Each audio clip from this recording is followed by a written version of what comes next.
Globally, about 1 in 4 people feel lonely. That's about 24% of the people surveyed across 142 countries. And an additional 27% feel a bit lonely. In other words, 1 in 2 people are at least a bit lonely. There's a loneliness pandemic going on globally. Everyone is affected, no matter their age, gender, ethnicity, or income level. Where everyone of all ages is impacted, the prevalence of loneliness among Gen Z is at a crisis level, never before seen in the history of humanity with any prior generations. According to Statistica.com, 79% of Gen Z are lonely compared to 71% of millennials who are lonely and 50% of boomers who are lonely. This data was pulled from a study done in the summer of 2019, before the pandemic. It wouldn't surprise me if the percentage of lonely people has only increased since then.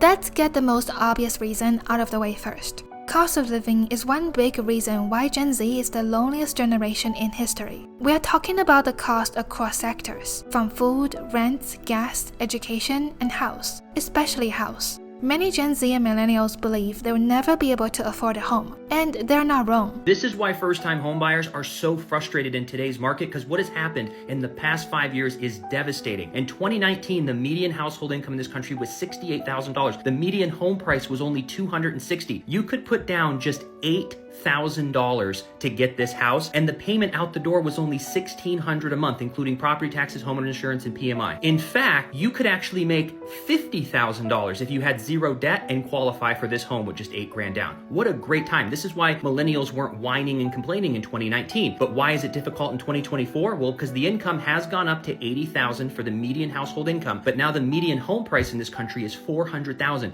You now need to put down $80,000 to have a shot at qualifying for this and have zero debt. Your college has to be paid off, your cars have to be paid off, and you have no credit cards, and $80,000, which is basically the median household income's 1 year salary. And if you're carrying debt like a college payment or a car, you're gonna need more like $110,000 to $120,000. In certain places, the housing situation is even worse for buyers. In Canada, 6 in 10 people who don't own a home have given up. Canada has some of the worst income to rent or income to average price of home ratios. The median Canadian income is lower compared to the median American income, yet Canadians are paying more for rent and mortgage. It's no surprise that a record number of Canadians are leaving their country. Let me show you one more clip from Freddie Smith to drive home the point.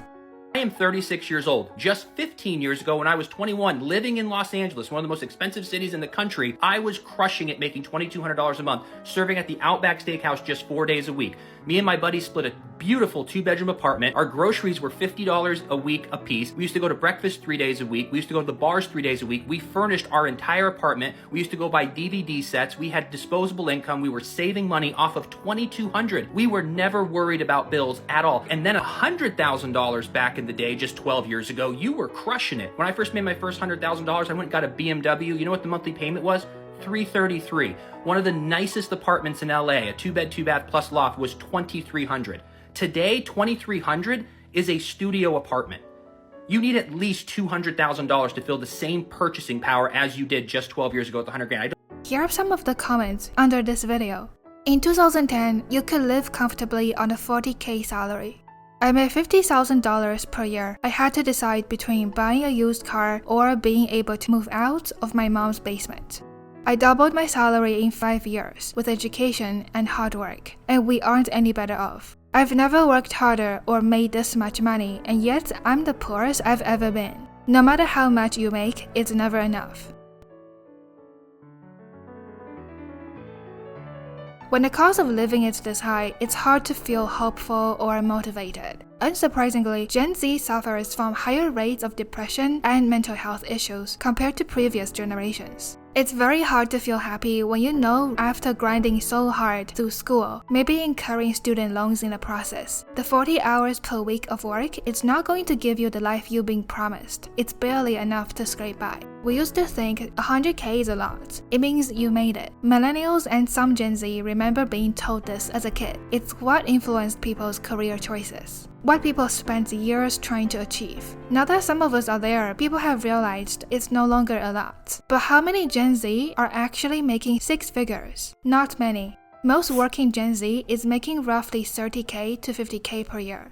The mental health issues Gen Z faces, driven by financial stress, make connecting with people that much more difficult. It will be very hard to look engaged while talking to friends when you're feeling completely dead inside. It was easier to catch up with a friend at a bar, cafe, or restaurant when the cost of living was not as high. You wouldn't have to think about how many more times you can afford to go out with friends this month, and whether you have a new excuse this time. Previous generations could afford to frequently go out with friends. Gen Z can't. Gen Z is spending the majority of their spare time at home, avoiding people because they can't afford to engage in social activities. Listen, everything costs money when you go out. If you drive, gas ain't cheap. Do you take public transit? It costs money too. Sit down at a cafe? You need to order something, otherwise it will be a bit weird. Don't forget the checks and the tips. It adds up at the end of the month. Your friends want to go to the mall, karaoke, escape room, museum, exhibit, road trips, vacations, the plane tickets, hotel room, restaurant, entertainment. All that costs money. Maintaining friendships can be expensive. Believe it or not, you can't just give them dollar store stuff for their birthdays and Christmas if they're not also getting you dollar store stuff in return. Most Gen Z do not have a lot of disposable income after taxes and rent. Gen Z is the first generation that grew up with social media. Before Facebook, there was MySpace, which started on August 1st, 2003. Most Gen Z were probably too young to remember MySpace. The oldest Gen Z at the time was just 6 years old. Facebook was probably what the oldest Gen Z started out with. It came out in February of 2004. The oldest Gen Z would have been 7 years old. By the time they become a teen in the 2010s, Facebook has grown massively. Gen Z was the first generation that grew up with social media. Some of the younger millennials probably did too. But for an entire generation to go through that, Gen Z is the first to experience it. And it's had a dramatic effect on how Gen Z connects with people. 30 years ago, it was very normal for people to think how you'll never see people from school again once you graduate, unless you're close enough friends that you have each other's phone numbers and make a conscious effort to stay in touch. If one person changed number and you were not that familiar with one another, you would probably lose each other forever. Today, Gen Z grew up with an understanding that they will keep up with what happens to every random person they happen to go to school with, possibly spoken to once, added each other on social media, but never talked to again for life. You get a notification when they post something new. Jane from middle school just went on a vacation to Hawaii and she sat in seat 7A. Andy from grade 10 has a new haircut after going to the gym and he paid $40. Allison from geography class is now engaged to a boyfriend she met in college, and they had a big fight that caused their temporary breakup 1 year ago. Jackson, who you met at a hot dog stand line that one time, went to a birthday party for his uncle who had a minor sprain and is in a cast. You know everything. Even if you don't follow each other, you can easily search their names up, possibly from your stalker account, and you can see what they've been up to, where they were just 2 hours ago. When you feel like you have everyone at your fingertips, one text away, people feel less need to actually connect with each other. I'll catch them another day when I feel like it, but you never do. No, you watch from the sideline, and you falsely assume that's enough social interactions. It's like everyone is sharing news about themselves behind a wall, and everyone is watching with their binoculars in hand,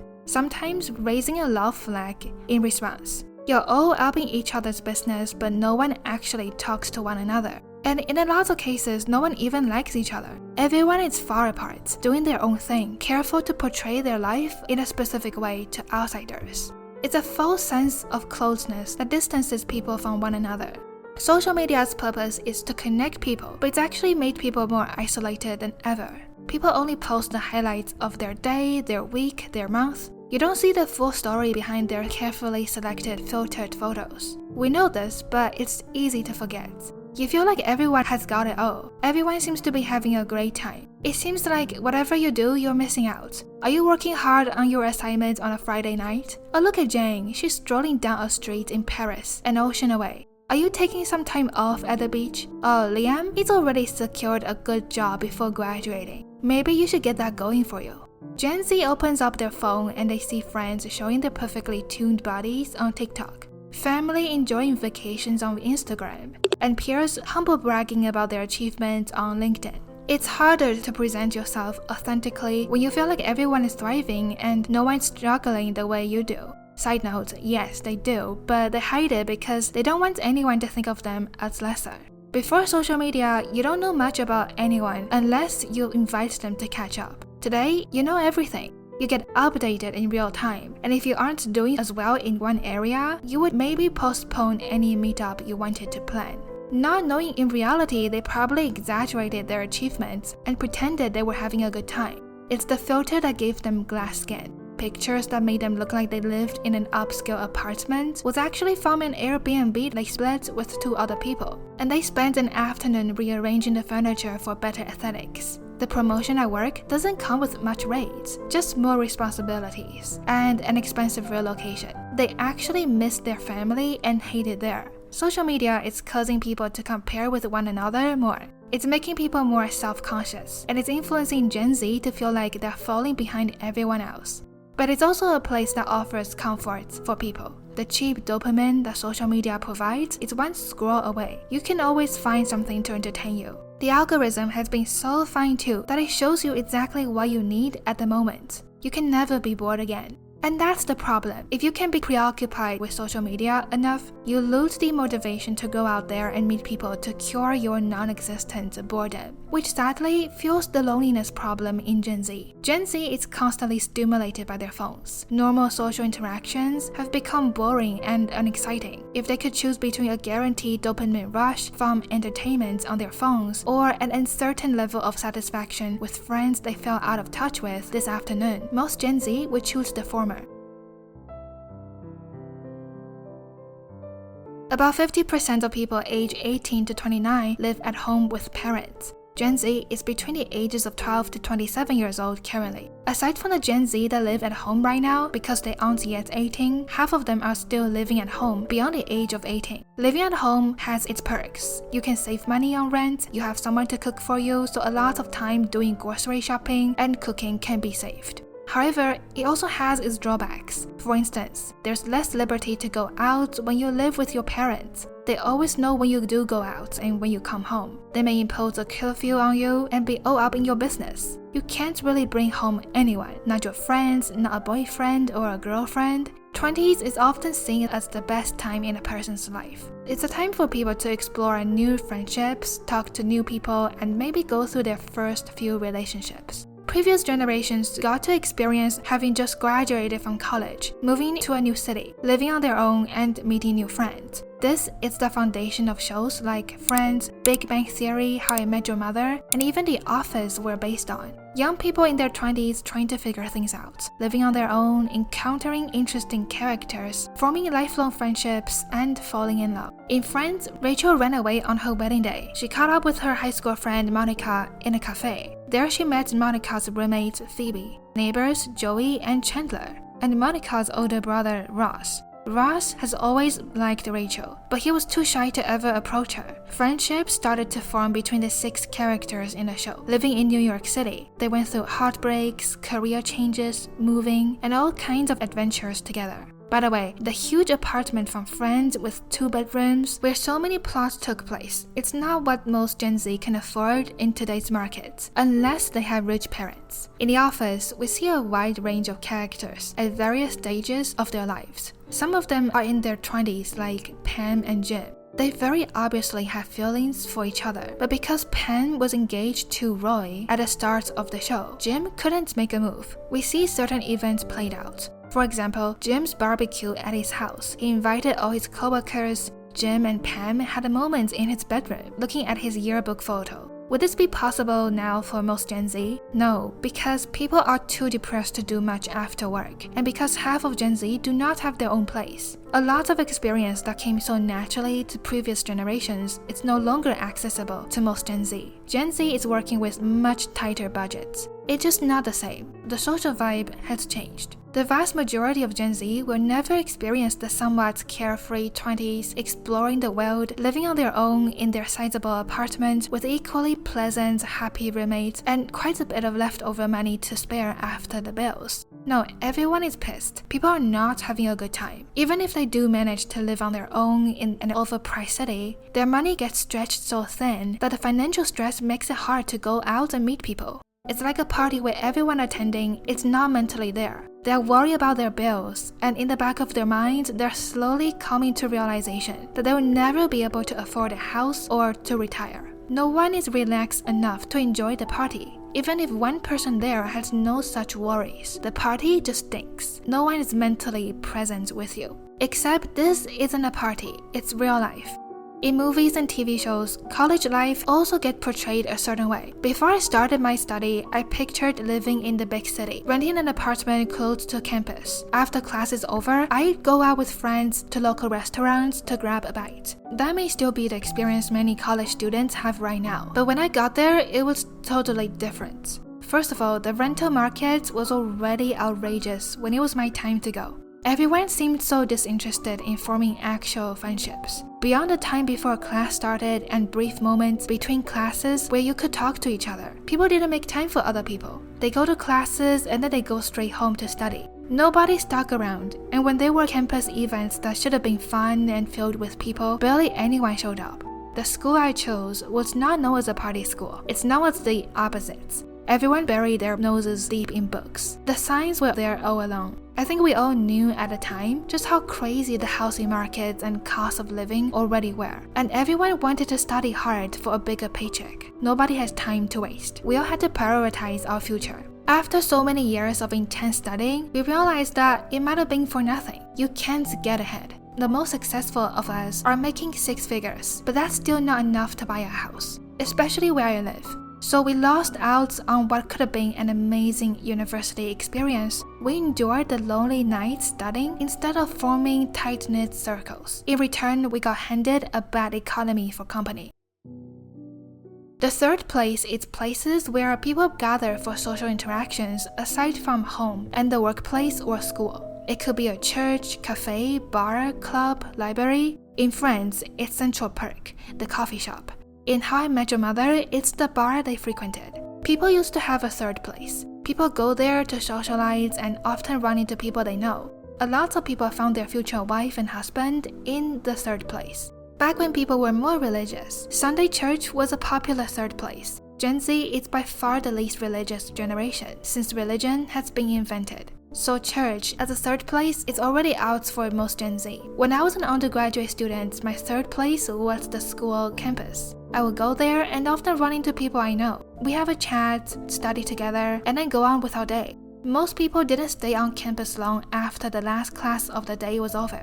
But for those who did stay, those minor interactions actually did mean a lot. And it wasn't until we were all forced into lockdowns that I realized how much happiness the third place brought me, and how isolating it was that it was no longer accessible to me. Even people I never talk to, but I see them sometimes as we pass by each other in a hallway. Once in a while, we made eye contact and smiled politely at each other. The third place provided that. You get a sense of belonging, acceptance, familiarity, and giddy anticipation for the social stimuli that are certain to occur at a foreseen time. If it's not a third place, it's hard to run into the same people again and again, enough times for you to develop a bond with them. After the lockdown has been lifted, some people have lost their second place. They work from home, the only place they go is home. At first, it might have been comforting to take a break from the non-ending social scene that is bound to occur when you show up in places that you can't avoid. Then it becomes lonely as you realize it's just you. There's no one to make today a bit different, to notice you're wearing something cute, to smile at you, to make eye contact with you, to ask how's your day, to ask where you're headed. For that, you have to schedule a hangout with friends. It may take a few back and forth to arrange a time when everyone is available. It's totally different from just running into someone you know when you're going about your day. So effortless, so simple, yet it colors your day with flavor. For Gen Z, having to transition from school to the workplace during or after a pandemic has been particularly challenging. Many have lost their social skills during the lockdown and haven't recovered it since then. Social interactions at school is totally different from the workplace. There's a saying, your coworkers are not your friends, and they're mostly right. People are there to earn a paycheck. They probably don't want to be there, and any interaction they have with you is strictly professional, nothing more. If they wanted a promotion, they would probably see you as a competition.